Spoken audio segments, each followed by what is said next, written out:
खबरों में आगे बढ़ेंगे। विधायक डॉक्टर जनक ने प्रदेश में रोबोटिक सर्जरी लागू करने के फैसले पर सवाल उठाते हुए कहा, सरकार का ये कदम स्वागत योग्य है, लेकिन इससे पहले आम जनता की मूलभूत जरूरतों को प्राथमिकता दी जानी चाहिए। वहीं हमारे इंडिया न्यूज की टीम से उन्होंने खास बातचीत की है। सुनिए क्या कुछ कहा। इस तरीके से लगातार देखा जा रहा है, सदन में मुख्यमंत्री सुखविंदर सिंह सुक्खू रोबोटिक सर्जरी की बात कर रहे हैं। उनका कहना है कि दिल्ली एम्स की तर्ज पर ही हिमाचल प्रदेश में अब इलाज होगी। अगर देखा जाए जिस तरीके से 2 जगह रोबोटिक मशीनें स्थापित कर दी गई है और लक्ष्य 5 स्थानों पर है। फिलहाल कितना ये कारगर साबित होगी प्रदेश में, इस समय हमारे बीच मौजूद है भाजपा विधायक डॉक्टर जनक जी, जो कि एमएसपी रह चुके हैं। इनसे विस्तार पूर्वक चर्चा करेंगे। सबसे पहले सर, आपका स्वागत है। जी, धन्यवाद जी। सर, कितना कारगर साबित मानते हैं? लगातार मुख्यमंत्री हर भाषण में यही कह रहे हैं कि रोबोटिक सर्जरी हम ला रहे हैं। अब जिस तरीके से जो लोगों को पंजाब, लुधियाना या दिल्ली जाना पड़ता था, अब घर द्वार पर इनको यह सुविधा प्रदान की जाएगी। बिल्कुल अच्छी बात है, हम तो स्वागत करते हैं सरकार को विश्व स्तरीय टेक्निक हिमाचल में ला रहे हैं। परंतु इसके साथ-साथ मैं सरकार से ये पूछना चाहता हूँ, कितने ऐसे लोग हैं जो दिल्ली, चंडीगढ़ या बाहर जा रहे हैं रोबोटिक सर्जरी करवाने के लिए? जी। कितने ऐसे लोग हैं? क्या ये जो माँग है, जो रोबोटिक सर्जरी को लगाने की जो मुख्यमंत्री का निर्णय है, क्या ये माँग आधारित निर्णय है? क्या जनता की बहुत भारी है इसके लिए आवाज़ थी? जनता को आज ज़रूरत है, तो अस्पतालों में बिस्तरे बढ़ाए जाएँ, अस्पतालों में स्टाफ बढ़ाया जाए, अस्पतालों की व्यवस्था सुधारी जाए। अस्पताल में जाइए आप, टॉयलेट के अंदर क्या हालात हैं वो देखिए। उस चीज़ को सुधारें। प्रसूता वार्ड में जाइए, एक बेड पे 2-2 3-3 महिलाएँ हैं। जो महिला बच्चे को डिलीवरी होती है, जब बच्चा अस्पताल में एडमिट हो जाता है किसी कारणवश, उसको स्तनपान करवाने के लिए कमरा तक अस्पताल में हमारे अगर पास ये भी नहीं देखा है। जाए डॉक्टर साहब, जो रोबोटिक सर्जरी है या डॉक्टर द्वारा मैनुअल सर्जरी की जाती है, कितना डिफरेंट होता है और क्या हर बार रोबोटिक जो सर्जरी है वो आवश्यकता रहती है? Robotic surgery difficult non accessible areas, जी। ऐसे शरीर के हिस्से जहां पर सर्जन का हाथ पहुंचना मुश्किल होता है, जी, जी। जहां पर स्टिचेस लगाना मुश्किल होता है, जैसे लीवर के नीचे या प्रोस्टेट सर्जरी में, वैसी वैसी जगहों पर रोबोटिक सर्जरी रोबोटिक आर्म से करना थोड़ा आसान रहता है। बात वही है कि सरकार को ये तय करना चाहिए।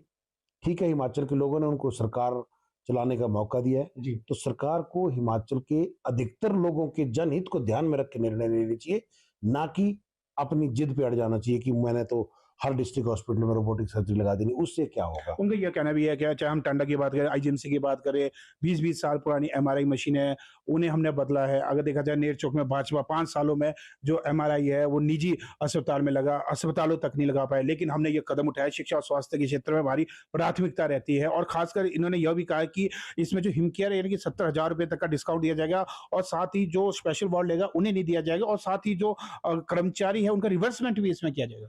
देखिए कामेश्वर जी, साधारण सी भाषा में आपको एक मैं बात कहता हूँ। जी। अस्पताल में आने वाला प्रत्येक व्यक्ति का रोबोटिक का ऑपरेशन होता क्या? बिल्कुल। भाई, क्या ब्लड प्रेशर के मरीज अस्पताल में नहीं आते? जी, जी। डिलीवरी क्या रोबोटिक सर्जरी से करेंगे आप? शुगर के मरीज अस्पताल में नहीं आ रहे हैं, कैंसर के, ब्लड कैंसर के, अन्य बाकी बीमारी। मेरा आपके माध्यम से पूछने का मतलब ये है कि अस्पताल में आने वाले प्रत्येक व्यक्ति का क्या ऑपरेशन ही होगा? बाकी बीमारियां नहीं है क्या? जी, जी। बाकी जरूरत नहीं है लोगों को, बिल्कुल। और सिर्फ हमने रोबोटिक सर्जरी लगा दी और अपनी पीठ खुद थपथपाना शुरू कर देना। नेता प्रतिपक्ष का कहना था, जैसे नेता प्रतिपक्ष की बात करें, नेता प्रतिपक्ष जयराम ठाकुर ने कहा पहले 2 क्षेत्रों में लगानी चाहिए थी, डॉक्टर ट्रेन करने चाहिए। मुख्यमंत्री का कहना है कि भी 20 डॉक्टरों को प्रशिक्षण किया गया, अन्य डॉक्टरों को भी किया जाएगा। क्या आप इस बात से सहमत है कि चरणबद्ध तरीके से ही हमारे को अन्य क्षेत्रों में भी रोबोटिक मशीनें लगानी चाहिए? बिल्कुल, हम इसमें सहमत नहीं, और हमारा तो एक डॉक्टर होने के नाते यही मानना और यही कहना है, सरकार को एक state of the art institute develop करना चाहिए रोबोटिक सर्जरी के लिए। वहीं पर बुलाएं, प्राइवेट डॉक्टर्स को भी बुलाएं, सरकारी को, वहां ट्रेन करें, ट्रेनिंग के लिए फीस लें उनसे, वो जाएं अपने जहां मर्जी रोबोटिक सर्जरी करते रहें। देश विदेश से भी लोग आए हैं हिमाचल में ट्रेनिंग करने के लिए। उस तरीके से अगर सरकार काम करती तो मैं भी सरकार का पूर्ण समर्थन करता, स्वागत करता। अगर देखा जाए शून्यकाल के दौरान आपने भांग का मुद्दा उठाया और एचआरटीसी की जो स्थिति है, वास्तु स्थिति, उसको लेकर भी आपने उठाया। क्या पूरा मामला है? भांग की खेती अगर हम करते हैं तो कितना लाभ प्रदेश को हो सकता है, आत्मनिर्भर बनने की और अग्रसर हो सकता है? देखिए, हिमाचल के पास जल, जंगल, जमीन के सिवाय और कोई संसाधन है नहीं। तो ऐसी स्थिति में बिना अपने जंगलों को नुकसान पहुंचाए, बिना अपने जल स्रोतों को नुकसान पहुंचाए, कैसे हम अपनी आर्थिकी को सुदृढ़ कर सकते हैं, उस दिशा में एक भांग की खेती एक हमारे लिए वरदान साबित हो सकता है। बिल्कुल। 3 वर्ष से अधिक का समय हो गया सरकार को इस बात को राग अलापते हुए, इसलिए हमने आज जो शून्यकाल में कहा कि या तो सरकार ने तय कर ले कि सरकार को इस पे नीति बनानी है कि नहीं बनानी है तो जल्दी बनाए। जी। जी। वहीं और एचआरटीसी का एचआरटीसी का मैं देखिए कल एक वीडियो वायरल हुआ परसों हम्म। मेरे चुनाव क्षेत्र में था, जिसमें ड्राइवर जो है वो बस चला रहा है और उसने छाता किसी ने पकड़ा है। जी। तो उसको लेकर देखिए वो कमी मैकेनिकल विभाग की है, सरकार की कमी है। और आज भी एक किसी ने न्यूज लगाई है कि एचआरटीसी इतने करोड़ रुपए पे बकाया, और कहीं न कहीं वो कमी ड्राइवर की नहीं है। अब वो बस चला रहा था, बार-बार बीच में सिर पे अगर पानी गिरेगा तो उसका ध्यान बटेगा। जी। तो लोगों की सुरक्षा खतरे में, जिस तरीके का हमारा क्षेत्र है, रोड है, तो वैसी स्थिति में अगर किसी ने वीडियो बना के ड्राइवर का वो वीडियो डाल दिया, तो सरकार को उस बस को ठीक करने की बजाय सरकार ने उस ड्राइवर पे कार्रवाई करने के लिए तो काम किया। अगर देखा जाए 3 वर्षों के कार्यकाल में आपको क्या लगता है कि प्रदेश सरकार किस और अग्रसर है जिससे कि लगातार खामियां देखने को मिल रही है? देखिए ऐसा है कि जिस विद्यार्थी को फेल होने का डर ना हो और जिस नेता को हारने का डर ना हो, तो वो निरंकुश हो जाते हैं। जी। जिस तरीके से मैं इस सरकार की कार्यशैली को देख रहा हूँ, इनका हमेशा यही होता है कि भाई हिमाचल में कोई दोबारा तो आया नहीं, हमने तो आना नहीं है, ये समय मिला है तो जो करना करते रहो। तो लोगों की सुने चाहे नहीं सुने, हमने तो वही करना है जो हमारे मन में आता है।